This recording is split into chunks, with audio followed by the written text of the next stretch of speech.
اللہ رب العزت نے انسان کو پیدا فرمایا اور اپنی ہدایت کے لیے، انسان کو اپنی طرف بلانے کے لیے، انسان کو صراط مستقیم دکھانے کے لیے انبیاء اور رسول بھیجے، اور انسان کو اپنا قرب نصیب کرنے کے لیے مختلف قسم کی مواقع عطا کیے کہ انسان کو تکلیف ہو جائے، میرا عرفان نصیب ہو جائے، مجھے پہچان لے، اور انسان جب رب کا ہو جاتا ہے تو پھر سارے دنیا اس کی جگہ ہے۔ اگر انسان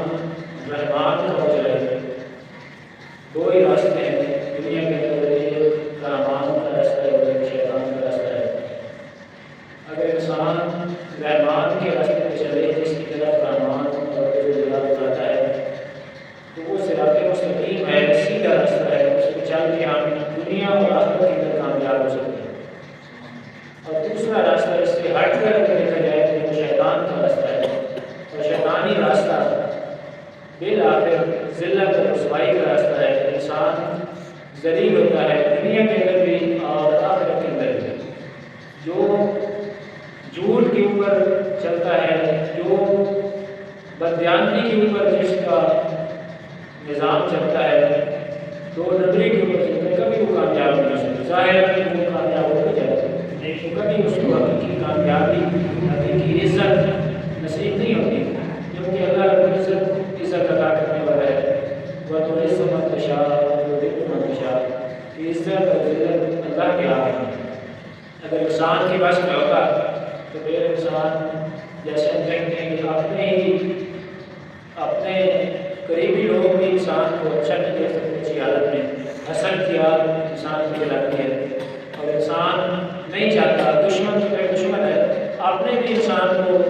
کامیاب ہوتا نہیں کہہ سکتے۔ تو حقیقت میں یہ چیز اللہ نے اپنے ہاتھ میں رکھی ہے کہ کامیابی، عزت، ذلت یہ رحمان کے ہاتھ میں ہے۔ تو اللہ رب العزت کا راستہ اختیار کرنا چاہیے تاکہ اللہ رب العزت ہمیں عزت عطا کرے، کامیابی عطا کرے، فلاح و کامیابی دنیا اور آخرت کی بھلائیاں واقعی کا نصیب ہو۔ تو مختلف مواقع ہیں، ایسے کارنامہ اللہ رب العزت کی شعار میں گزارنا چاہیے،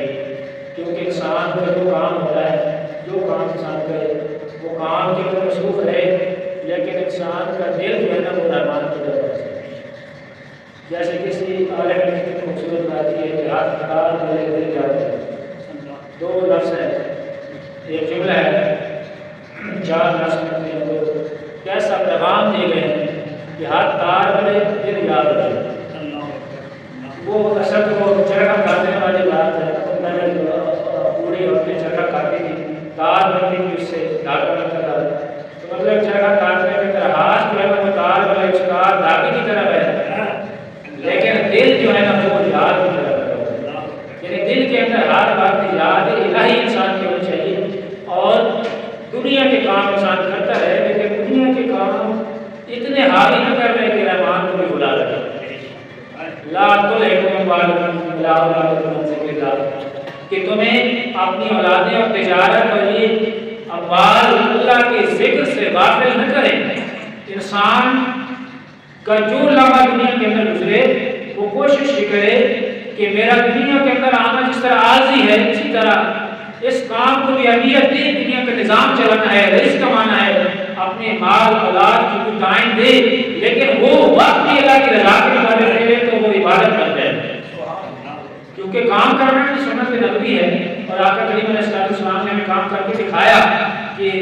آپ کو کسی چیز کی ضرورت نہیں تھی، آپ کو تو مولا کی رضا کی چاہت تھی ہر بات، لیکن آپ نے دنیا کے کام بھی کیے، آپ نے تجارت بھی فرمائی، آپ نے جنگیں بھی لڑی، آپ نے پیڑ پہ پتھر مار کے غزوہ خندق کے اندر وہ خندق بھی کھدوائی، اور مسجد نبوی کے اندر مزدوروں کی طرح کام بھی کیا۔ آپ نے اپنے ساتھ ایک تگاری اٹھائی، صحابہ کرام آج تک کہ یا رسول اللہ ہماری ماں باپ آپ کو قربان ہو، ہماری جانیں قربان ہو، آپ یہ کام نہ کریں ہمیں کرنے دیں، لیکن آقا کریم علیہ السلام خود کام فرماتے ہیں اپنے دست مبارک سے۔ اور یہ حدیث پاک آقا کریم علیہ السلام کی ہمیں بتاتی ہے کہ ہاتھ سے کام کرنا کتنا عظیم پیغمبرانہ شیوا ہے۔ القاسم حبیب اللہ، القاسم حبیب اللہ، ہاتھ سے کام کرنے والا، ہاتھ سے کمانے والا اللہ کا دوست ہوتا ہے۔ تو اس میں آج کہ ہمیں تھوڑا سا کچھ پڑھنے کے لیے کچھ ہاتھ سے کام نہیں کرنا، پھر کوئی چھوٹا سا ملازم ہو جائے تو افسر بن جاتا ہے اور ہاتھ سے کام نہیں کرنا، دوسروں کو آرڈر دینا ہے، جب سارے آرڈر دینے والے جاتے ہیں تو کام اسی طرح ہوتے ہیں جیسے پاکستان کے اندر ہو رہا ہے۔ چائنا کے اندر ہر بندہ کام کرتا ہے اور کہاں پہنچ گیا ہے، ہر بندہ کام کرتا ہے، اور پاکستان میں لوگ افسر شاہی ہے، افسر ہوتے ہیں، پروٹوکول ہوتا ہے، چھوٹا سا افسر ہوتا ہے اس کی پروٹوکول نہیں ختم ہوتے ہیں، بڑے افسروں کی ہم بات ہی نہیں کر سکتے کہ ہمارے بہن و گمان میں نہیں کہ غریب ملک کے امیر و فراہم کے اتنا غریبوں کا کچھ ہوتے ہیں۔ تو ہاتھ سے کمانے والی روایت انسان کے اندر ہونی چاہیے، کیونکہ آقا کریم علیہ السلام کی سنت ہے۔ تو ہاتھ سے کمانا، ہاتھ سے کام کرنا، یہ آقا نے بتا دیا، لازم کہا تھا کہ کوئی بھی انسان کام کرے تو انسان کام کرے لیکن اس کا دل جو ہے وہ رب کی طرف رہنا چاہیے کہ جو بھی میں نے کام کرنا ہے یہ رحمان کے حکم کے مطابق کرنا ہے، تجارت کرنی ہے تو میں نے آقا کریم علیہ السلام کی سنت کے مطابق کرنی۔ آقا نے خود بھی تجارت کروائی، حضرت خدیجہ کبریٰ رضی اللہ تعالیٰ عنہا کا سامان تجارت آپ لے کے جاتے ہیں ملک شام اور ایسا منافع لے کے آتے ہیں کہ خدیجہ کبریٰ کہتی ہے کہ میں اتنی بڑی تاجر ہوں، اتنی مالدار ہوں، زندگی کے اندر کبھی بھی مجھے اتنا منافع نہیں ملا جتنا محمد کریم نے مجھے منافع دیا، اتنا منافع، حتیٰ کہ آپ کے دل میں ایسی محبت پیدا ہو جاتی ہے کہ پیغام خدا کہ آقا کریم علیہ السلام میں پہلی شادی حضرت خدیجہ سے فرماتے ہیں۔ تو میں آج یہ کہا تھا کہ آقا نے تجارت بھی فرمائی، آپ کوئی بھی کام کریں آپ کے دل کے اندر، ہمارے دل کے اندر ہر وقت خوف رب کا ہونا چاہیے۔ ہم کرسی پہ بیٹھے ہیں، ہم تجارت کر رہے ہیں، ہم مزدوری کر رہے ہیں، ہم کسی عہدے کے اوپر براجمان ہیں، ہمیں پھر یہ نہیں ہونا چاہیے کہ چھوٹا سا عہدہ آ جائے کہ معاذ اللہ پھر دنیا کے اندر انسان خدا بن جاتا ہے کہ انسان سمجھتا ہے کہ اس میں کہ زبان کیسے ایسی بات کیسے کی، جیسے کسی کے پاس آج کل طاقت ہے تو کوئی سچ بات کہے تو اس کو ڈنڈے کی زور سے چپ کروا دے گا،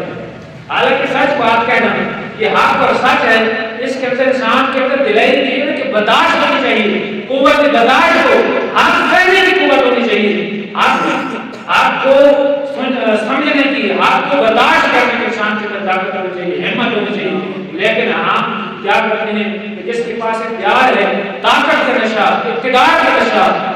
حاکمیت کا نشہ انسان کو اتنا اندھا کر دیتا ہے کہ آپ بولنے والوں کو زبانیں کاٹ دی جاتی ہیں، زبانیں بند کر دی جاتی ہیں، ان کو پسے پوش ڈال دیا جاتا ہے، سلاخوں کے پیچھے ڈال دیا جاتا ہے، لیکن حق بات جو سننا گوار نہیں کرتا۔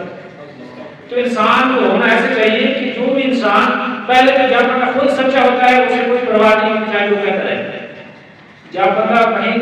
جھوٹا ہوتا ہے تو پھر اس کو چپ کروانا پڑتا ہے، تو بھی چپ کر، تو بھی چپ کر۔ ایک دفعہ کمشنر صاحب اور پریس کانفرنس کرتے ہیں، پھر کوئی شراب کے بعد اور پریس کانفرنس کر دیتا ہے، کیسے کروا دیا جاتا ہے، قید کے اندر رکھ کے پھر نیا بیان کروا دیا جاتا ہے۔ تو مطلب یہ ہے کہ انسان کو طاقت کے زور پہ کچھ سے کچھ کروا دیا جاتا ہے۔ تو میں آج یہ کہہ رہا تھا کہ ہماری زندگی کا مقصد یہ ہونا چاہیے کہ میری زندگی کا مقصد تیرے دین کی سربراہی، میں اسی لیے مسلمان، میں اسی لیے نماز۔ ہم ایک چاند والا زندگی لے کے یہاں پہ آئے ہیں اور اس مختصر سی زندگی کے اندر ہمیں اپنے رب کا راضی کرنا ہے۔ ہمارا نظریہ، ہمارا مشن، ہمارے سامنے گریٹ کال اور مقصد کیا ہونا چاہیے، میں نے اپنے رب کو راضی کر کے حاصل کرنا ہے۔ ہم دنیا کے اندر پڑے جاتے ہیں اور دنیا کے اندر ایسے مقصد ہوتے ہیں کہ رب کو راضی کرنا ہے، رب کے احکامات کے اوپر سے کچھ ڈال دیتے ہیں، قرآن حدیث کے اوپر سے کچھ ڈال دیتے ہیں اور ہمارے سامنے دنیا کے مقاصد آ جاتے ہیں، مال و دولت آ جاتا ہے، اقتدار اور عہدہ آ جاتا ہے، انسان کو لعنت، رشوت، عہدہ، انسان کو یہ چیزیں مار دیتی ہیں اور انسان کا ایمان جو ہے کمزور ہو جاتا ہے، غلط قدم اٹھانے پہ انسان غلط قدم اٹھا بیٹھتا ہے، مجبوراً اٹھاتا ہے، خواہش کے بوجھ پہ دب جاتا ہے۔ انسان کے دل کے اندر ایسی خواہشیں ہوتی ہیں کہ اس کی ایمان کو کمزور کر دیتی ہیں۔ آپ نے فرمایا ہے کہ خواہشات اور لذتوں کو ختم کرنے والی موت کو کثرت سے یاد کرو، لذتوں کو ختم کرنے والی موت کو کثرت سے یاد کیا کرو کہ انسان اگر موت کو یاد کرے تو انسان کو اپنی حقیقت نظر آتی ہے، موت کو یاد کرتا رہے انسان کو سمجھ آ جاتی ہے کہ میرا انجام کیا ہے، میری حقیقت کیا ہے اور میں کتنا انسان زندہ رہ سکتا ہے۔ موت انسان کی ساری خواہشات مٹا دیتی ہے، انسان یہ دنیا کے اندر بڑے بڑے ظلم کرتا ہے، اس لیے کرتا ہے کہ دنیا داری کی وجہ سے کہ دنیا میرے پاس آ جائے، پیسہ میرے پاس آ جائے، عہدہ میرے پاس آ جائے، اقتدار میرے پاس آ جائے۔ یہ اقتدار کی ہوس انسان کو اپنے بھائیوں کی آنکھ نکالنے کو مجبور کرتی ہے، بھائیوں کو قتل کروانے کو مجبور کرتی ہے۔ تاریخ گواہ ہے کیا مغل بادشاہوں نے اپنے بھائیوں کی آنکھیں نکلوا دی، کسی نے اپنے بھائی کو قتل کروا دیا، کسی نے کیا کر دیا۔ ہم تاریخ پڑھ کے دیکھ لیں، حضرت حسن کو ذبح کر دیا جاتا ہے، حضرت علی کو شہید کر دیا جاتا ہے، دنیا کے راج کے اندر حضرت عمر فاروق کو نماز کی حالت میں شہید کر دیا جاتا ہے۔ تاریخ گواہ ہے قرآن حضرت امام حسین رضی اللہ تعالیٰ عنہ کو واقعہ نفوذ کے ساتھ کیسے بے دردی کے ساتھ شہید کر دیا جاتا ہے۔ دنیا اور نشے، اقتدار کے نشے کی حالت میں، اقتدار اور لالچ کی خاطر، اقتدار اور ہوس کی خاطر یزید جو کہ ایک صحابی کا بیٹا ہو کے کتنا بڑا ظلم کی داستان رکھا ہوا ہے، اور وہ یزید بھی چلا گیا، سارے چلے گئے۔ حضرت عمر بن عبد العزیز کو زہر دے دیا جاتا ہے، صرف 2 سال آپ حکمران رہتے ہیں اور ایسی حکمرانی کرتے ہیں عمر بن عبد العزیز ایسا خوف خدا کا بنو امیہ خاندان کا بچے، لیکن خوف خدا ایسا تھا کہ عمر بن عبد العزیز عمر ثانی کہا جاتا ہے۔ آپ کے دور کے اندر صرف 2-2.5 سال 99 ہجری سے لے کے 101 ہجری، یعنی 2 سال آپ نے حکومت کی حضرت عمر بن عبد العزیز نے، اور آج کے دور کے اندر ان عمر بن عبد العزیز بڑے شہنشاہ تھے، شہزادے تھے، بہت اعلیٰ۔ پہلے ان کی ایسے ایک جوڑا زیب دان فرماتے تو پھر اتار کر دوسرا نہ پہنتے، وہ دوسری دفعہ نہ پہنتے، لیکن آپ جب اقتدار پہ آتے ہیں تو آپ کے پاس صرف ایک جوڑے رہ جاتا ہے۔ اقتدار کرتے سارے مال جو بیت المال اس کے اندر جمع کروا دیتے ہیں، اپنے گھر کے زیورات کی جمع کروا دیتے ہیں، بیوی کے زیورات کی جمع کروا دیتے ہیں، اور مسلمانوں کے لیے اتنے خیر خواہی کے کام کرتے ہیں کہ آج کے دور کے اندر صرف 2 سال کا عرصہ ہے، اور آج کے دور کے اندر زکات دینے والے پھرتے تھے اور زکات لینے والے کوئی نہیں ہوتا۔ تاریخ گواہ ہے کہ زکات دینے والے کہتے تھے کہ ہم زکات دینا چاہتے ہیں، لیکن ہر کوئی کہتا تھا کہ ہمارے پاس پہلے 5 سال ہے۔ یعنی اس طرح خوشحالی آ گئی تھی، ایک جانبدار حکمران آنے کی وجہ سے اتنی پورے ملک کے اندر تبدیلی آ جاتی ہے۔ لیکن ہمارے حال اسی وجہ سے ہمارا حال خراب ہے کہ بدجان چور ڈاکو لٹیرے جب ہمارے اوپر مسلط ہوتے ہیں تو پھر ہمارے حال بھی ہو رہے ہو۔ ہم بھیک مانگتے ہیں، دنیا کے اندر کشکول لگے کرتے ہیں، ہمیں تو بھیک دینے کے لیے کیا نہیں، اور ہم قوم ہیں مسلمان قوم کہ کبھی ہے نوجوان اس میں تدبر بھی کیا تو نہیں، وہ کیا کرتے ہیں جس کا ٹوٹا ہوا تارا، تو یہ اس قوم نے پالا ہے ہوش محبت میں کچل ڈالا تھا جس نے قوم میں تاج سر ڈالا تھا۔ تو کیسی عظیم قوم تھی، جس عظیم قوم کہ ہم آگے فرزند ہیں۔ آج ہماری حالت یہ ہے کہ کبھی سلطنت عثمانیہ کو دیکھ لیں، دولت عثمانیہ کتنے 3 دریاؤں کے اوپر حکمرانی کرتی ہے، اتنی بڑی سلطنت اور اتنے بڑے حکمران 22.5 لاکھ مربع میل زمین کے حکمران حضرت عمر فاروق اتنے عظیم ہمارے رہبر، ہمارے رہنما، ہمارے حکمران رہ چکے ہیں، لیکن آج وہی مسلمان قوم ذلیل و رسوا ہو رہی ہے۔ ہمیں ایسے حکمران نصیب نہیں ہوئے، ایسے وہ جس طرح عظیم لوگ ہوتے تھے، جس طرح سلطان صلاح الدین ایوبی تھے، جیسے محمد بن قاسم تھے، طارق بن زیاد تھے، ایسے حکمران کاش کے آج بھی کوئی ایسا پیدا ہو جاتا۔ ان کے پاس بھی ریسورسز، ان کے پاس بھی ذرائع نہیں ہوتے تھے۔ طارق بن زیاد کے مسئلے 12,000 کا لشکر تھا، اور آگے 1,20,000 کے لشکر کے ساتھ جا کے ڈٹا جاتا ہے۔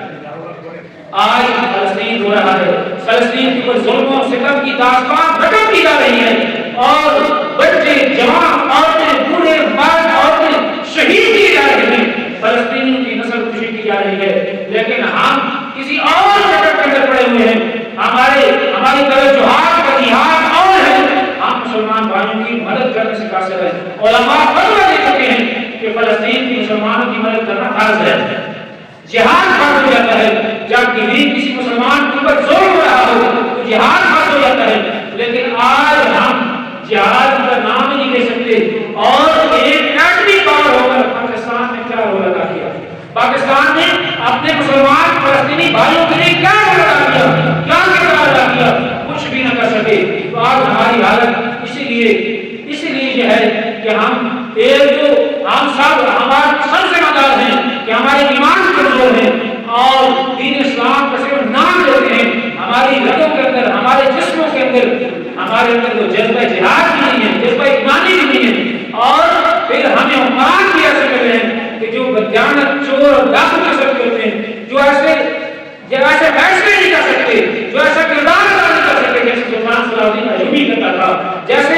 سلطان صلاح الدین ایوبی، محمد بن قاسم، طارق بن زیاد جیسے وہ عظیم لیڈر ہوتے تھے اور عالم کفر کے ساتھ کیسے ٹکراتے تھے اور کیسے دنیا کے اوپر ایک اسلام کا جھنڈا لہراتا تھا اور کیسے روم اور تغلبہ تھا، فلسطین کو کیسے آزاد کروایا تھا۔ سلطان صلاح الدین ایوبی نے تاریخ میں جان کے روم میں کھڑے ہیں، ایک طرف عالمی عیسائیت ہے اور ادھر مختصر کا لشکر ہے سلطان صلاح الدین ایوبی کی، صلیبی جنگوں کا ہاتھ پاڑ کے دیکھتے ہیں کتنے عیسائی مختلف بندے بدل جاتے رہے، لیکن ایک روایت ایسا شیر تھا کہ ان کی نیندیں حرام کر کے رکھ دی۔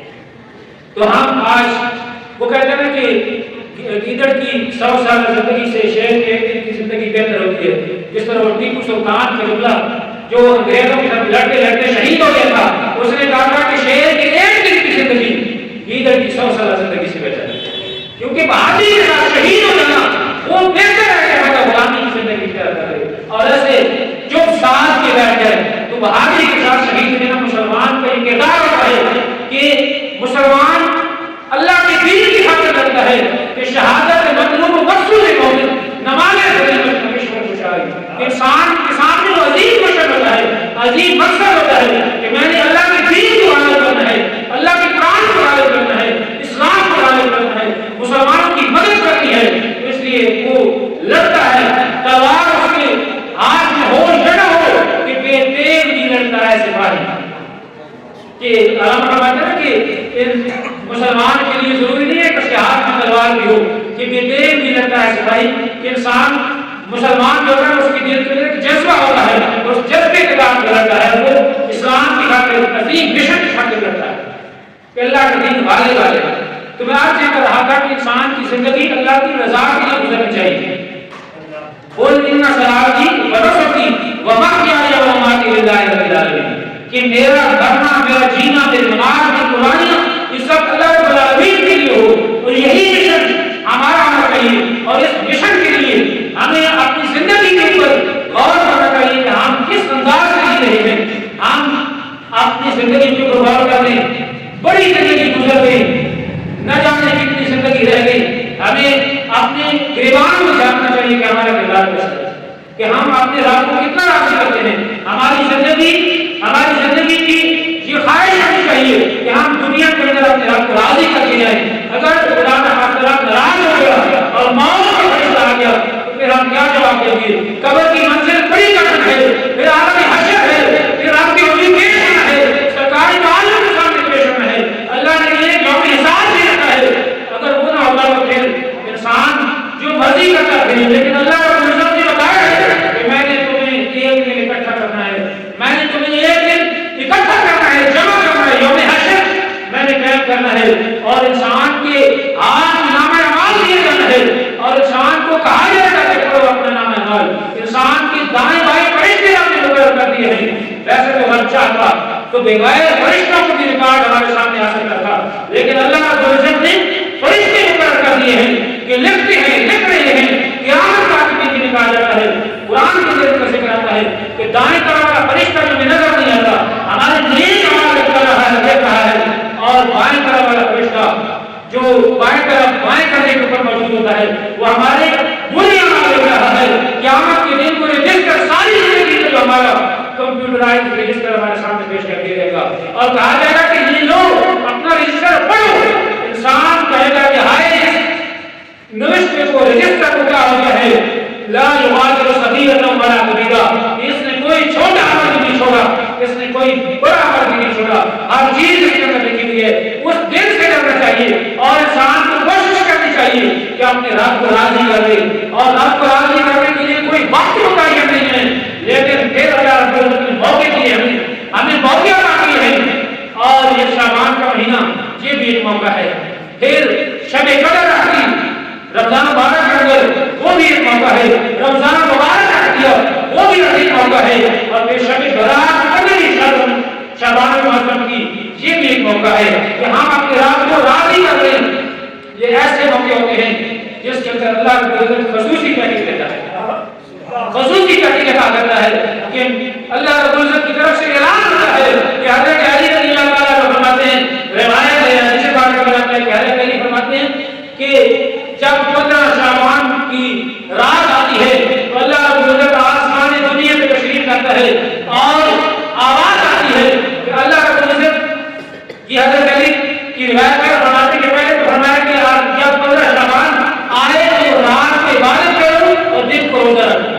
کیونکہ جب 15 شعبان آتی ہے تو اللہ رب العزت کی رحمت آسمان دنیا پر نازل ہوتی ہے اور اللہ رب العزت اپنی شان کے مطابق آسمان دنیا پر تشریف لاتا ہے اور ندا آتی اللہ کی طرف سے کہ ہے کوئی مغفرت کے طالب کی وجہ سے بخش دوں،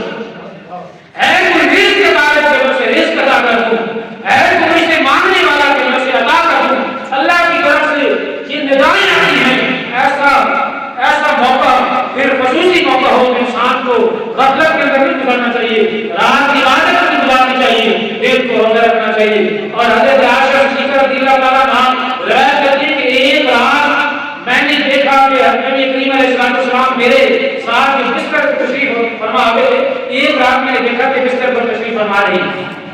مجھے جاگ آئی کہ آنکھ کھلی تو میں نے دیکھا کہ آقا کریم علیہ السلام میرے ساتھ بستر پہ نہیں ہے، موجود نہیں ہے، تو میں اٹھ گئی، میں جلدی گئی کار کی، حتیٰ کہ جنت البقیع جو مدینہ المنورہ کے اندر ایک قبرستان ہے، جنت البقیع کے اندر میں پہنچی تو آقا کریم علیہ السلام کو وہاں پہ میں نے دیکھا آپ زندگی کی حالت میں موجود ہیں۔ میں آپ صلی اللہ علیہ وسلم کے پاس جاتی ہوں، عرض کرتی ہوں کہ یا رسول اللہ آپ ادھر کیسے آتے ہیں؟ آقا علیہ السلام نے فرمایا کہ آج 15 شعبان کی شب ہے، 15 شعبان کی آج رات ہے، شب برات ہے، آج 15 شعبان کی رات ہے، اور اس رات میں اللہ رب العزت خصوصی طور پہ میری امت کی مغفرت کرتا ہے اور بنی کال کی بکریوں کے 12 سے زیادہ تعداد کے اندر جو لوگ ہیں میری امت کے گناہگار کی بخشش فرما رہے ہیں۔ کہ بنی کال میں قبیلہ تھا، اس کی وہ بکریاں پایا کرتا تھا، تو اس لیے آقا علیہ السلام نے بنی کال کا ذکر فرمایا کہ بنی کال اس رات اللہ رب العزت بنی کال قبیلے کی بکریوں کے 12 کی تعداد سے بھی زیادہ بکریاں پھر زیادہ ہوں گے، ان کے اوپر بال کتنے زیادہ ہوں گے، اس سے زیادہ اللہ رب العزت ان 12 کی تعداد سے بھی زیادہ اللہ رب العزت میری گناہگار امت کی بخشش فرما دیتا ہے۔ تو اللہ رب العزت یہ پیارے حبیب کی کیسی خوشخبری دی ہے، یہ حدیث مختلف طور کے ساتھ روایت کی ہے، علم کی شریف کے اندر بھی موجود ہے، اور بہت ساری روایات تقریباً 10 صحابہ کرام نے شب برات کی فضیلت کے حوالے سے روایات نقل کی ہیں۔ تو یہ روایت کوئی اس طرح نہیں ہے کہ اس طرح لوگ پھر اعتراض بھی کرتے ہیں کچھ یہ شب برات کی کوئی حیثیت نہیں ہے۔ شب برات کی حیثیت علماء نے لکھی ہے کہ مستحب ہے، کوئی بات واجب نہیں ہے لیکن مستحب ہے، جس کے دل میں آئے اپنے رب کو راضی کر لے، جس کے دل میں نہ آئے وہ نہ کرے، لیکن یہ ہے کیا ہم کیا کہتے ہیں کہ اللہ کو راضی کریں، اللہ کو راضی کرنے کے لیے تو کوئی بھی وقت مقید نہیں ہے، کسی وقت میں اللہ کو راضی کیا جا سکتا ہے، لیکن اگر ایسے موقع آ جائیں کہ جب اللہ رب العزت کی پکار اور رحمت جوش پر ہو تو پھر انسان کو موقع گنوانے نہیں چاہیے بلکہ اللہ رب العزت کو راضی کرنا چاہیے۔ اس رات حضرت ابو عبداللہ بن محمد بن اسحاق ایک 30ویں صدی ہجری کی مشہور صوفی بزرگ ہے، وہ فرماتے ہیں کہ اس رات اہل مکہ کا یہ معمول تھا، اہل مکہ کا معمول تھا کہ شب برات کو 15 شعبان کی شب کو اہل مکہ مسجد حرام کے اندر جمع ہوتے تھے اور وہاں سے جمع ہو کر تلاوت قرآن مجید کرتے، نوافل ادا کرتے، طواف کرتے، آب زمزم سے غسل کرتے، آب زمزم اپنے مریضوں کے لیے لے جاتے، اور اس رات لوگ 100 رکعت نماز ادا کرتے نفل، اور ہر رکعت کے اندر سورہ فاتحہ کے بعد 10 مرتبہ سورہ اخلاص پڑھتے۔ یہ ابو عبداللہ محمد بن اسحاق رحمۃ اللہ علیہ 30ویں صدی کی مشہور بزرگ یہ روایت کرتے ہیں کہ اہل مکہ کا یہ معمول تھا کہ مسجد حرام کے اندر جمع ہو کر اللہ کی عبادت کرتے، تلاوت کرتے، اللہ سے مغفرت طلب کرتے، اور آب زمزم سے غسل کرتے، آب زمزم کو اپنے مریضوں کے لیے لے جاتے شفا کے لیے، اور پھر 100 رکعت نماز ادا کرتے، 100 رکعت نماز نفل، اور اس کے اندر سورہ فاتحہ کے بعد 10 مرتبہ سورہ اخلاص ہر رکعت کے اندر اس طرح پڑھتے، تو پوری رات شب بیداری کرتے، گزارتے، شب بیداری کرتے۔ تو اور بھی مسلمان دین کا یہ معمول رہا ہے کہ اس رات کو اللہ کے حضور عبادت کی جاتی ہے، ہمارے بڑے صغیر کے اندر بھی معمول ہے، عالم العرب کے اندر بھی معمول ہے کہ شب برات کو لوگ مسجد کے اندر جمع ہوتے ہیں، لوگ نماز ادا کرتے ہیں، نوافل ادا کرتے ہیں، تلاوت کرتے ہیں، کوئی خاص مخصوص عبادت نہیں ہے کہ یہی عبادت کرنی ہے، جو مرضی ہے عبادت کریں، تلاوت قرآن مجید کریں۔ یہ آنے والی رات، ایک آج رات کل رات میں انشاءاللہ وہ شب برات ہوگی، تو 15 شعبان تو اتوار والے دن جو رات آئے گی اس رات شب برات ہے، یعنی 15 شعبان. تو اس رات کی عبادت جس انداز سے کریں، اگر تنہا عبادت کریں تو تنہا عبادت اس کا بھی بڑی فضیلت ہے، اگر جماعت کے ساتھ ادا کریں تب بھی ثواب ہے. لیکن اس رات میں تنہا کی زیادہ فضیلت رکھی گئی ہے کہ اللہ کے حضور اپنے گناہوں سے انسان معافی مانگے، اللہ کو راضی کرنے کی کوشش کرے، تنہائی کے اندر اللہ کو یاد کرے، اپنے گناہوں سے معافی مانگے. مسجد کے اندر بھی اگر جماعت ہوتی ہے کہ جماعت صلاۃ تسبیح اس میں شریک ہوں اور تلاوت کے اندر وقت گزارے، نوافل ادا کریں، تسبیحات پڑھیں، مختلف قسم کے نوافل بتائے جا رہے ہیں وہ ادا کریں، درود شریف، ذکر اذکار، استغفار جتنا زیادہ ہو سکتا ہے اللہ رب العزت کی حضور اپنے آپ کو پیش کریں. اور سب سے بڑھ کر استغفار کے ساتھ توبہ کی رکعت پڑھ کے اللہ کے حضور اپنے گناہوں سے معافی مانگیں کہ باری تعالیٰ جو میں نے وقت گزار دیا وہ تیری رضا میں نہیں گزرا تو معافی طلب کرتا ہوں، گناہوں سے معافی مانگیں اور اپنے آنے والی زندگی کو بہتر کریں. اپنے کردار سنوارنے کا بہترین موقع ہے. اللہ رب العزت ہمیں عمل کی توفیق عطا فرمائے. وما علیہ